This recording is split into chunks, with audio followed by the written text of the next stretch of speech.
بسم الله الرحمن الرحيم والصلاة والسلام على أشرف الخلق والمرسلين سيدنا محمد وعلى آله وصحبه أجمعين. رب اشرح لي صدري ويسر لي أمري واحلل عقدة من لساني يفقهوا قولي. إن الحمد لله نحمده ونستعينه ونستغفره ونؤمن به ونتوكل عليه ونعوذ بالله من شرور أنفسنا ومن سيئات أعمالنا. من يهده الله فلا مضل له ومن يضلل فلا هادي له.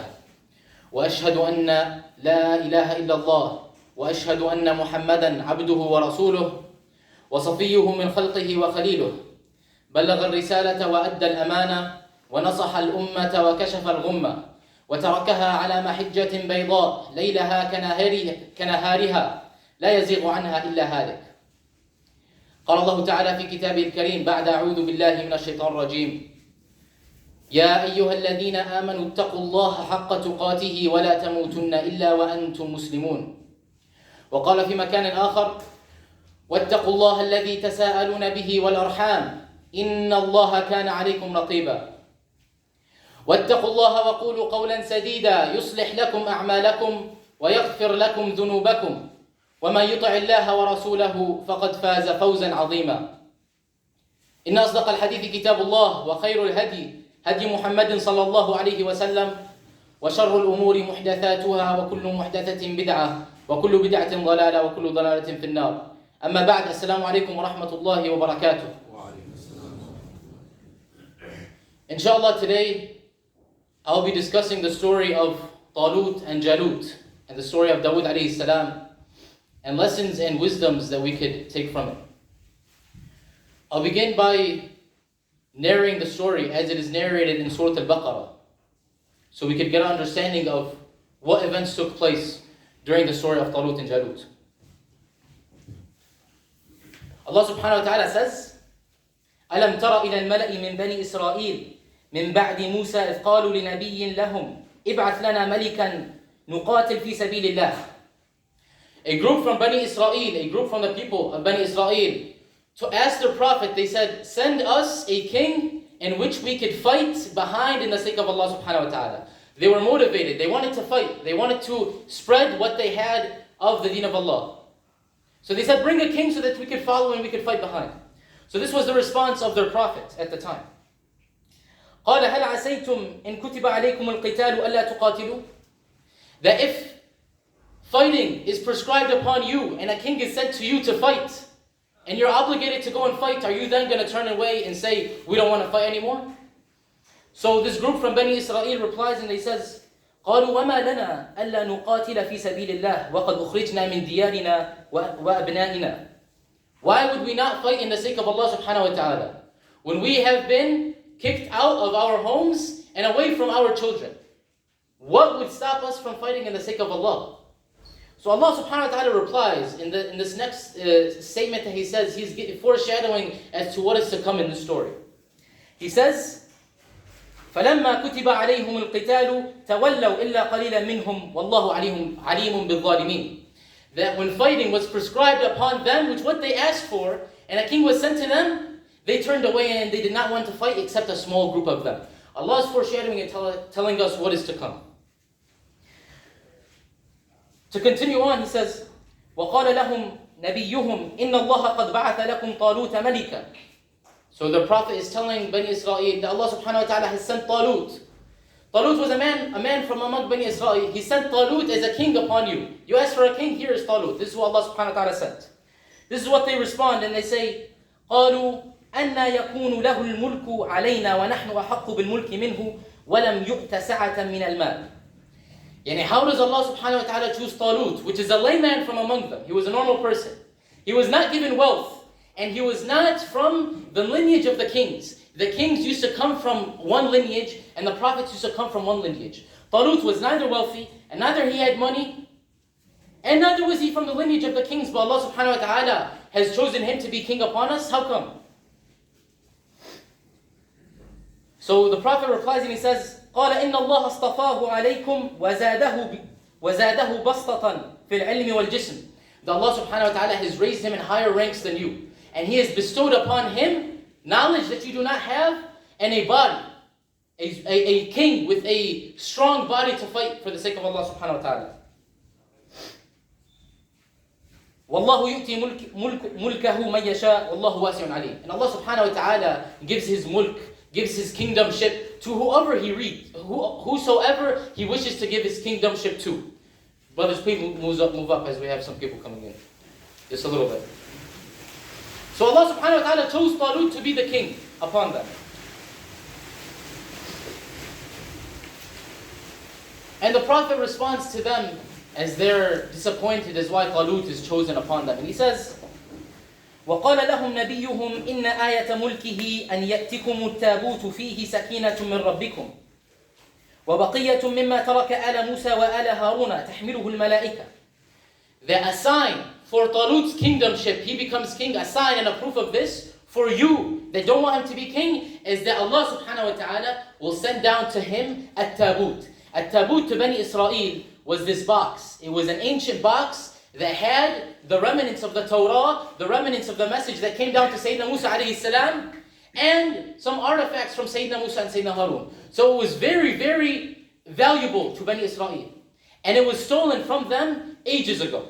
So it was gone. So Allah subhanahu wa ta'ala, or the Prophet, is promising them that a proof and a sign of this king's kingdomship that Allah subhanahu wa ta'ala gave him is that Allah will send back this tabut to you from the malaika. It will descend from the heavens. And that's exactly what happened.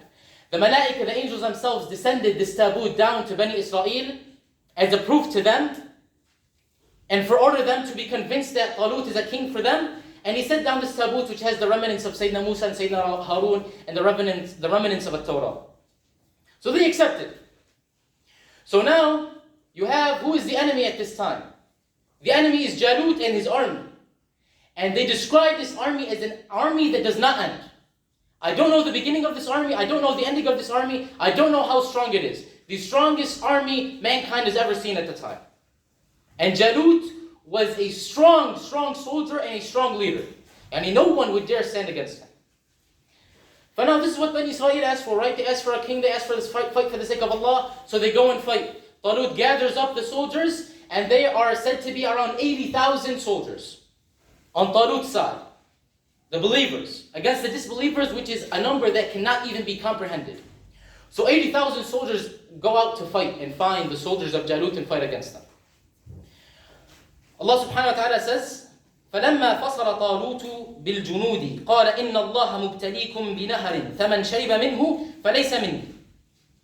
That as they're on this journey going to find Talut, 80,000 soldiers, Allah subhanahu wa ta'ala wants to test these soldiers and wants to test Talut and his army with a body of water, with a river. And Talut tells all his soldiers, whosoever drinks from this river is not from me or not from our army. Except who? إِلَّا مَنْ اغْتَرَفَ غُرْفَةً بِيَدِهِ. Except the person who drinks just one sip of water from the river. That's it.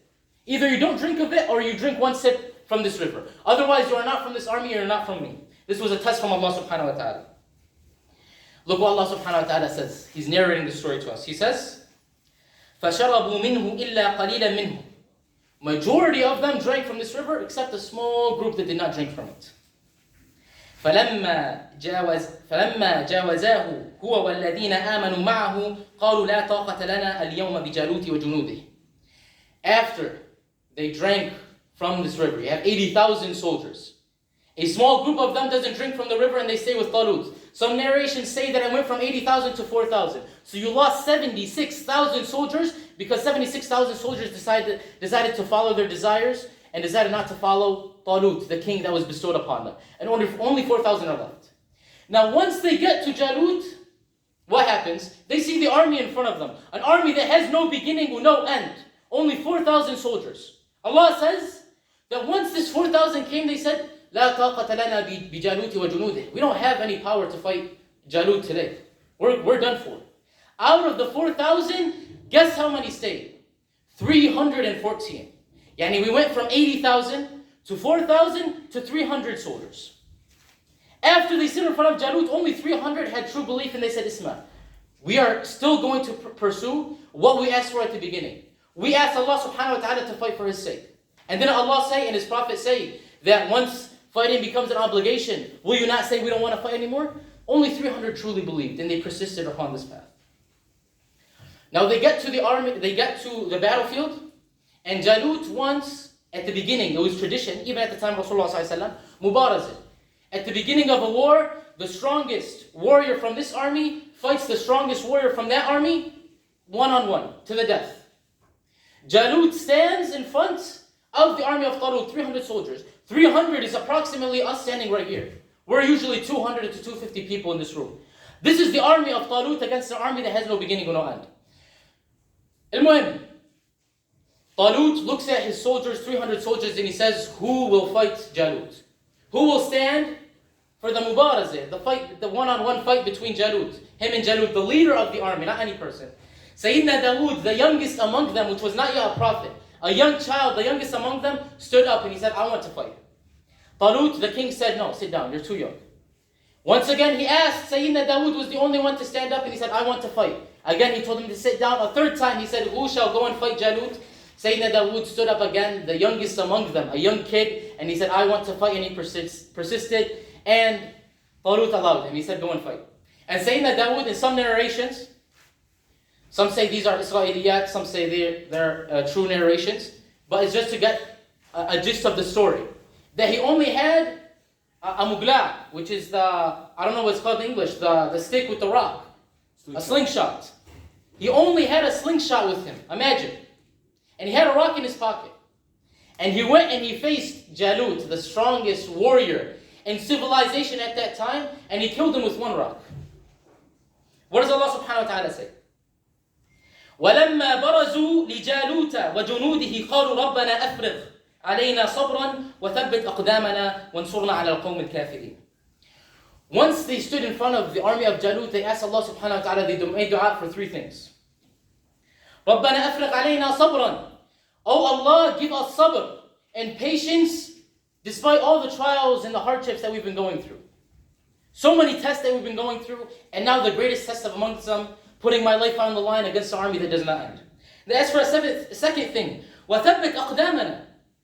And plant our feet firm in the ground. No matter what happens, we want to fight and die in your sake. وَانْصُرْنَا عَلَى الْقَوْمِ الْكَافِرِينَ. And provide us victory against the disbelievers. Allah subhanahu wa ta'ala tells us, فَهَزَمُوهُمْ بِإِذْنِ اللَّهِ وَقَتَلَ دَاوُودُ جَالُوتَ وَآتَاهُ اللَّهُ الْمُلْكَ وَالْحِكْمَةَ وَعَلَّمَهُ مِمَّا يَشَاءُ. That the believers defeated Jalut and his army, and Dawood killed Jalut. And Allah subhanahu wa ta'ala after that gave Dawood an nubuwwah, he gave him prophethood, and he gave him kingdomship after Jalut, and he gave him wisdom and knowledge. And this next sentence is exactly what I want the whole entire, the rest of the khutbah to be. The reason I'm bringing the story of Talut and Jalut is for this next sentence. Allah subhanahu wa ta'ala says, what after they defeated them, and after Dawood killed Jalut, he says, وَلَوْلَا دَفْعُ اللَّهِ النَّاسَ بَعْضَهُمْ بِبَعْضٍ لَفَسَدَتِ الْأَرْضِ. وَلَوْلَا دَفْعُ اللَّهِ النَّاسَ بَعْضَهُمْ بِبَعْضٍ لَفَسَدَتِ الْأَرْضِ. What does this mean? That if Allah subhanahu wa ta'ala did not push the people, did not push the believers with one another, the whole world would have gone corrupt. What does this mean? What wisdom can we take from this? وَلَوْلَا دَفْعُ اللَّهِ النَّاسَ بَعْضَهُمْ بِبَعْضٍ. Dafi' is to push, for people to push one another for the better. The whole world would have gone corrupt. I'm not going to give a khutbah, or I'm not even going to talk about why we need change. Everybody knows why we need change. Everybody knows why our situation is desperate. We already know that. What's the solution? Allah subhanahu wa ta'ala is giving us a solution. Daf'ul munkar, to push away what Allah subhanahu wa ta'ala has forbidden. To push away corruption. That is how you change. Otherwise we will live in corruption. We will live in fasad for the rest of our lives. And the world will be surrounded with fasad if we don't push this corruption and fitna away. If you don't get up and call against the corruption, whosoever is doing it, the world will not change, it will stay corrupt. It is up to you, it is up to the people, it is up to the believers, it is up to al-muslihin, those that are truly righteous in an ummah. Brothers, please come up. Squeeze as closely as possible. We have a lot of people standing by the door. It's your responsibility, the righteous people's responsibility, to push this munkar away.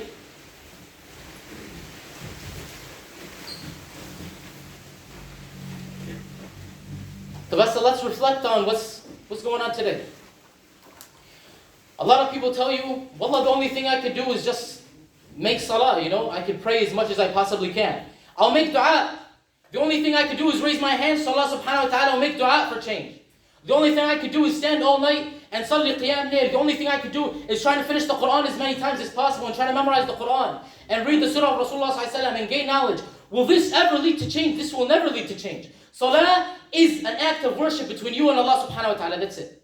No matter how much I pray, it will never change what's going on in Palestine. It will never change what's going on in Yemen, or in Kashmir, or in Myanmar, or in Libya, anywhere. It's not going to change the reality of the Ummah. This is an act of worship that Allah subhanahu wa ta'ala commanded me to do 5 times a day, and it is for the sake of me and Allah subhanahu wa ta'ala. It's my connection. It's my spiritual charge between me and Allah. Dua. No matter how much I make dua, Allah subhanahu wa ta'ala will not change the status that you're in unless you go out of your way to change it. إِنَّ اللَّهَ لَا يُغَيِّرُ مَا بِقَوْمٍ حَتَّى يُغَيِّرُ مَا بِأَنفُسِهِمْ. Allah subhanahu wa ta'ala will not change the situation and the status of a people, of a qawm, unless they change the status and the situation of themselves, unless they stand up for corruption and they push it away.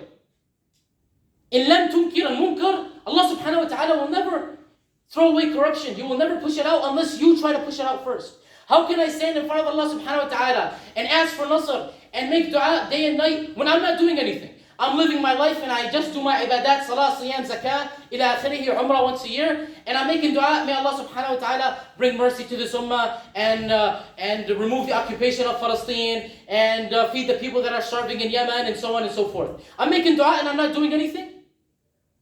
How many people in Masjid al-Aqsa, in Masjid al-Haram, Masjid al-Nabawi are praying every single day, every single second of 365 days of the year? Those 3 holiest masajid around the world are filled. And people are praying day and night. And they're making dua day and night. And every single masjid, during the last 10 nights of Ramadan, around the whole world makes dua for what? The victory of Allah subhanahu wa ta'ala. But we don't see anything. The wisdom is that I don't ask for victory unless I am working towards victory. Why would Allah subhanahu wa ta'ala give me victory when I'm not doing anything? Imagine me sitting at home, not seeking work at all, and I have children, and I raise my hands every night and say, Ya Allah, please provide for my children. And day in, day out, I'm just sitting at home watching television. Does that make sense?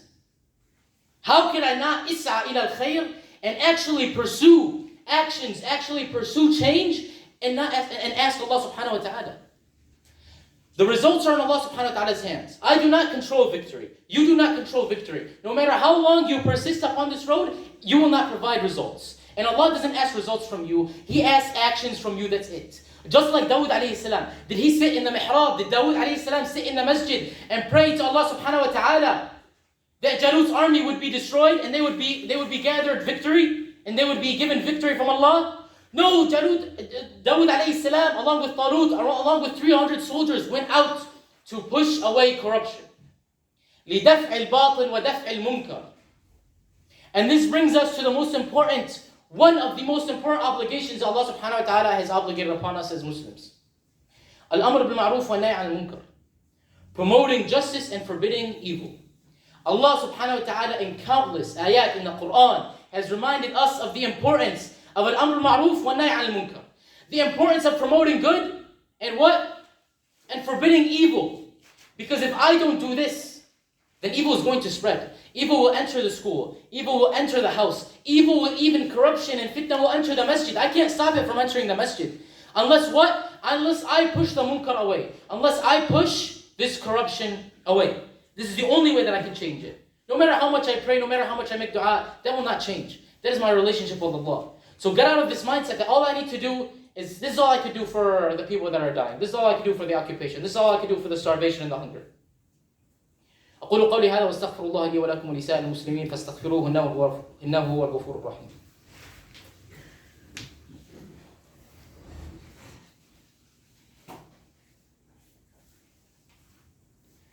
بسم الله الرحمن الرحيم والصلاة والسلام على أشرف الخلق والمرسلين سيدنا محمد وعلى آله وصحبه أجمعين. رب اشرح لي صدري ويسر لي أمري واحلل عقدة من لساني يفقهوا قولي. I don't have much time, only a couple minutes. But inshallah, there is a message that I have to every single individual today. Every person. There's a message that I've been given that I was asked to deliver to every single person sitting right here, right now, whether man or woman. Everybody needs to hear this message. Allah subhanahu wa ta'ala says, كنتم خير أمة أخرجت للناس تأمرون بالمعروف وتنهون عن المنكر وتؤمنون بالله. That verily you were the best nation that was sent to mankind. And he characterized this best nation as what? تأمرون بالمعروف. You promote justice and righteousness and virtue. وتنهون عن المنكر. And you push away, just like Allah subhanahu wa ta'ala described in the ayah. You push away batil, you push away the munkar, you call it out, you change it as Rasulullah sallallahu alayhi wa sallam said. من رأى منكم منكرا فيغيره بيده فإن لم يستطع فبلسانه فإن لم يستطع بقلبه وذلك ضعف الإيمان. If you see a munkar, you change it with your hand. If you cannot, you change it with your tongue. If you cannot, you change it with your heart, and that is the weakest of faith. يأمرون بالمعروف وينهون عن المنكر ويؤمنون بالله. And they believe in Allah subhanahu wa ta'ala. They believe in Allah, meaning what? Just that I believe that Allah subhanahu wa ta'ala is the creator and I'm the creation and I need to worship Allah. I believe in all aspects of Allah. I believe that Allah subhanahu wa ta'ala is the one that provides victory. I 100%, I don't know about you, but I for a fact know 100%, no matter how many armies stand against me, no matter how many leaders and so-called Muslim rulers try to spread fitna and corruption and try to murder and try to occupy, no matter all that, Allah subhanahu wa ta'ala is greater than all that. And I will persist on this path until I die because I know that Allah subhanahu wa ta'ala promised me victory. And Rasulullah sallallahu alayhi wa sallam promised me victory. Allah subhanahu wa ta'ala also, one more message for you, He says, وَلْتَكُمْ مِنْكُمْ أُمَّةٌ يَدْعُونَ إِلَى الْخَيْرِ وَيَأْمُرُونَ بِالْمَعْرُوفِ وَيَنْهَوْنَ عَنِ الْمُنكَرِ.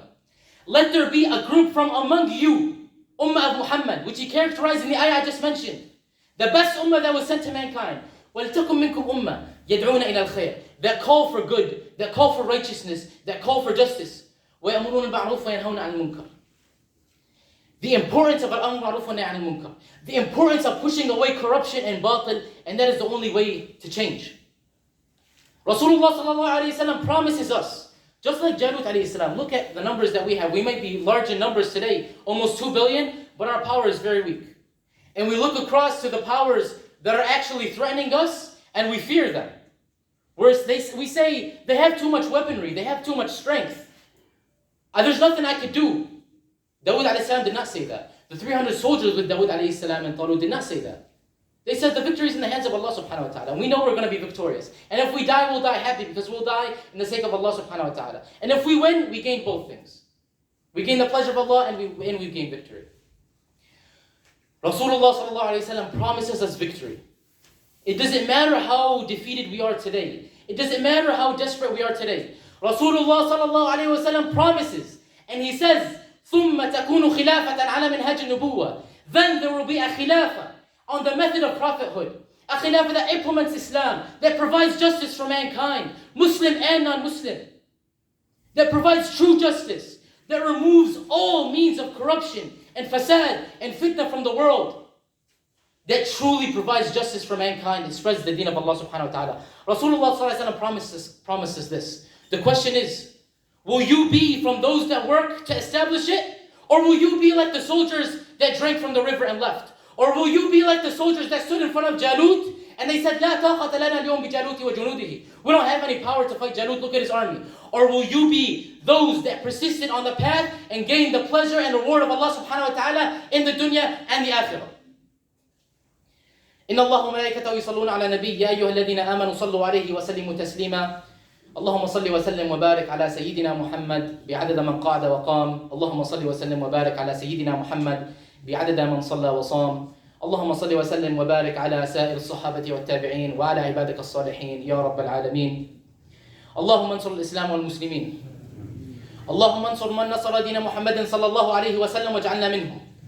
واخذل من خذل دين محمد صلى الله عليه وسلم ولا تجعلنا منهم. اللهم أرنا الحق حقا وارزقنا اتباعه وأرنا الباطل باطلا وارزقنا اجتنابه. اللهم نور قلوبنا بنور الإيمان. اللهم اغفر للمسلمين والمسلمات الأحياء منهم والأموات. اللهم لا تدع لنا في هذا اليوم المبارك ذنبا إلا غفرته ولا هما إلا فرجته ولا دينا إلا قضيته ولا مريضا إلا شافيته وعافيته ولا حاجة من حوائج الدنيا لك فيها رضا ولنا فيها صلاح إلا يسرتها وأعنتنا عليها بها يا رب العالمين. عباد الله، إن الله يأمر بالعدل والإحسان وينهى عن الفحشاء والمنكر والبغي يعظكم لعلكم تذكرون. واذكروا الله يذكركم وادعوه يستجب لكم، ولذكر الله تعالى أعلى وأولى وأعز وجل وأتم وأهم وأكبر. وأقم الصلاة.